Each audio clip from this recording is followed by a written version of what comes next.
বৃহস্পতিবার উত্তর জেলার কদমতলা উচ্চতর মাধ্যমিক বিদ্যালয়ের স্পোর্টস কমপ্লেক্স হলে শিক্ষা দপ্তর আয়োজিত স্কুল পড়ুয়া ছাত্রীদের মধ্যে ব্লক ভিত্তিক বাইসাইকেল বিতরণ অনুষ্ঠান আয়োজন করা হয়। এই অনুষ্ঠানে উদ্বোধক হিসেবে উপস্থিত ছিলেন যুব ও ক্রীড়া বিষয়ক, সমাজ কল্যাণ ও সমাজ শিক্ষা, শ্রম দপ্তরের মন্ত্রী টিঙ্কু রায়। তাছাড়া উপস্থিত ছিলেন উত্তর ত্রিপুরা জেলা পরিষদের সভাধিপতি অপর্ণা নাথ, কদমতলা পঞ্চায়েত সমিতির চেয়ারম্যান মিহির রঞ্জন নাথ, কদমতলা পঞ্চায়েত সমিতির ভাইস চেয়ারম্যান বিদ্যাভূষণ দাস, প্রাক্তন চেয়ারম্যান সুব্রত দেব, বিদ্যালয়ের বিদায়ী প্রধান শিক্ষক হিমাংশু দেবনাথ, প্রদেশ বিজেপির নেতৃত্ব দিলীপ তাঁতি, কদমতলা কুর্তি মণ্ডল সভাপতি রাজা ধর, শিক্ষা দপ্তরের আইএস সুধাংশু শেখর পাল সহ অন্যান্য অতিথিগণ। এদিন কদমতলা উচ্চতর মাধ্যমিক বিদ্যালয়ের নবম শ্রেণীতে পাঠরত ছাত্রীদের মধ্যে নিজ হাতে বাইসাইকেল বিতরণ করেন মন্ত্রী টিঙ্কু রায়। ধর্মনগর থেকে নিজস্ব প্রতিনিধির রিপোর্ট, আরই ধর্মনগর।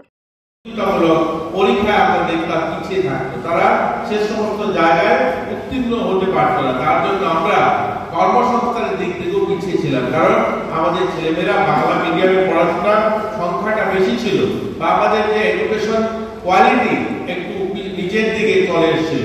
আজ যখন এনসিইআরটি সিলেবাস চালু হয়েছে, আজ যখন বিদ্যালয়টিতে সমস্ত ইংলিশ মিডিয়ামে কনভার্ট করা হয়েছে, আজ কিন্তু আমরা আশা করতে পারি আগামী দিন এই ধরনের যখন রাষ্ট্রীয় স্তরে কোনো ধরনের পরীক্ষায় বসবে, আমাদের ছেলেমেয়েরা পিছিয়ে থাকবে না। মেয়েরা তো আমাদের রাজ্যে আমরা বলতে পারি খেলাধুলা সহ শিক্ষা ক্ষেত্রে উচ্চ মাধ্যমিক বা মাধ্যমিকে যেভাবে রেজাল্ট মেয়েরা করে, এটা আমাদের যে গর্বান্বিত করে আমাদের। আমরা আমাদের রাজ্যের পরিস্থিতি আজকের দিনে যদি দাঁড়িয়ে আমি বলি, যুবদের মধ্যে আজ যুবদের ভারত, আজ ইয়ং ইন্ডিয়া প্রধানমন্ত্রী বলছে আজকের ভারত যুবদের ভারত। এখানে যারা 12 স্টুডেন্ট যারা আছেন, যারা 11 বা 10 স্টুডেন্টরা আছে, 9 স্টুডেন্টরা আছে, আজকের ভারত তোমাদের ভারত, আজ যুবদের ভারত। আজকের ভারত গোটা পৃথিবীতে রাস্তা দেখে বলছে যে আমরা ভারতকে পরিচালনা করছি। একটা যে জায়গাতে অনেক অসংখ্য জায়গাতে আমাদের প্রতিনিধিত্ব রয়েছে।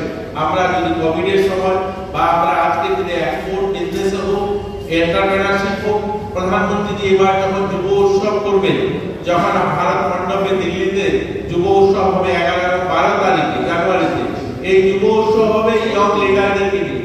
লক্ষ লক্ষ ছেলেরা মেয়েরা সেখানে উপস্থিত হবে এবং প্রধানমন্ত্রী এটা স্বাধীনতার 75 বছর পর কোনো যুব উৎসব হবে, যেখানে প্রধানমন্ত্রী পুরো দিন যুবদের সঙ্গে থাকবেন এবং তাদের সঙ্গে মত বিনিময় করবেন, তাদের থেকে পরামর্শ নেবেন আগামী ভবিষ্যৎ কি হবে, বিকশিত ভারতের রূপ কি হবে। তার জন্য আজ যুবদের ভারত আমরা চাই তোমরা যারা আছো সকালে মিলে আমরা ভারত নির্মাণের জন্য কাজ করি। আমরা আমাদের রাজ্যে দেখেছি যে দীপা কর্মকারকে সবাই জানে।